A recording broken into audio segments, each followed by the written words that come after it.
मतदारसंघातील काँग्रेस पक्षाचे प्रमुख कार्यकर्त्यांचे पक्षप्रवेश झाले। खास करून देवीदासजी बानबले यांच्या नेतृत्वात काँग्रेस पक्ष आणि संपूर्ण टीम या ठिकाणी भाजपमध्ये आली आहे। आमच्या नेत्या आदरणीय शोभाताई फडणवीसजी यांनी पुढाकार घेतला आणि आज हजारो कार्यकर्त्यांनी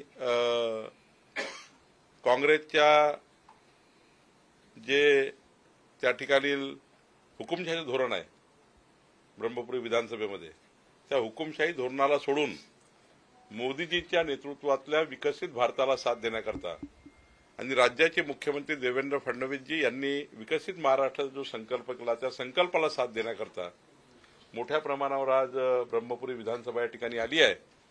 मी त्यांचा पक्षप्रवेश केला आहे।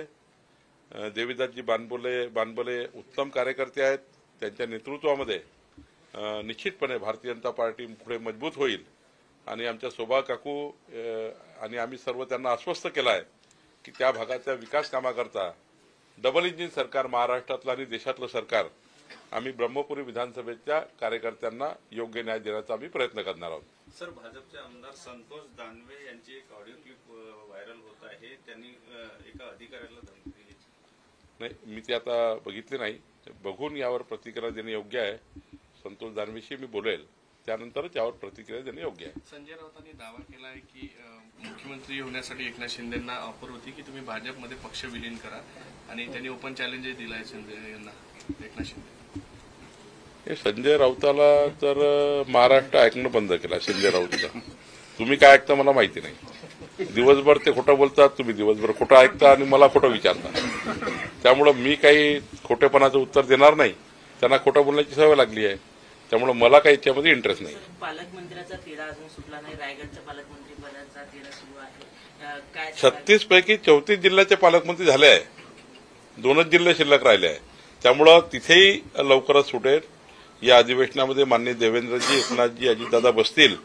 आमचे तिन्ही नेते सक्षम आहे, बसतील आणि निर्णय करतील आणि त्या ठिकाणी सरकारचं पूर्ण लक्ष आहे।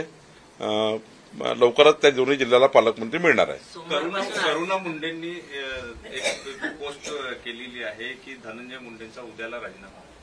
नाही, त्याबद्दल माझं बोलणं योग्य नाही आहे। सर, सोमवारपासून आर्थिक अधिवेशन सुरू होत आहे। या वेळेस स्वारगेटवर जे बलात्कार झाला होता त्याच्या शिक्षा वाढेल की काय होईल, काय सांगाल? नाही, स्वारगेट मध्ये जो काही बलात्कार झाला त्याबद्दलची पूर्ण चौकशी माननीय तिथले पोलीस आयुक्त करतात आहे। स्वतः अजितदादा लक्ष देऊन आहे, माननीय देवेंद्रजी स्वतः लक्ष देऊन आहे आणि आमच्या सरकारने पोलिसांनी आरोपीला पकडलेला आहे आणि नियमाप्रमाणे योग्य शासन आरोपीला झालं पाहिजे याकरता आमची पोलीस यंत्रणा काम करत आहे आणि आमचं सरकार, देवेंद्र फडणवीस सरकार, आमचं सरकार हे अत्यंत कार्यशील गतिशील सरकार आहे, पारदर्शी सरकार आहे आणि आम्ही माननीय देवेंद्रजींनी तर अशा प्रकरणात कुणालाही माफ करणार नाही, करतही नाही आणि देवेंद्र फडणवीसांचं शासन हे महाराष्ट्रातलं अत्यंत गतिशील शासन आहे। त्यामुळे मला असं वाटतं की आरोपीला कडक शिक्षा होईल। वाल्मिक कराड असलेल्या जेलमधल्या त्यांच्या घरामध्ये जे सीसीटीव्ही होते ते बंद असल्याचं एक समोर आलं। नाही, मला काही माहिती नाही त्याबद्दल। जे माहिती नाही ते प्रश्न विचारू नका। चला, शुभेच्छा। अशाच माहितीसाठी मराठी प्रिंट यूट्यूब चॅनलला सबस्क्राईब करा व नोटिफिकेशनसाठी बेल आयकॉनवर क्लिक करा।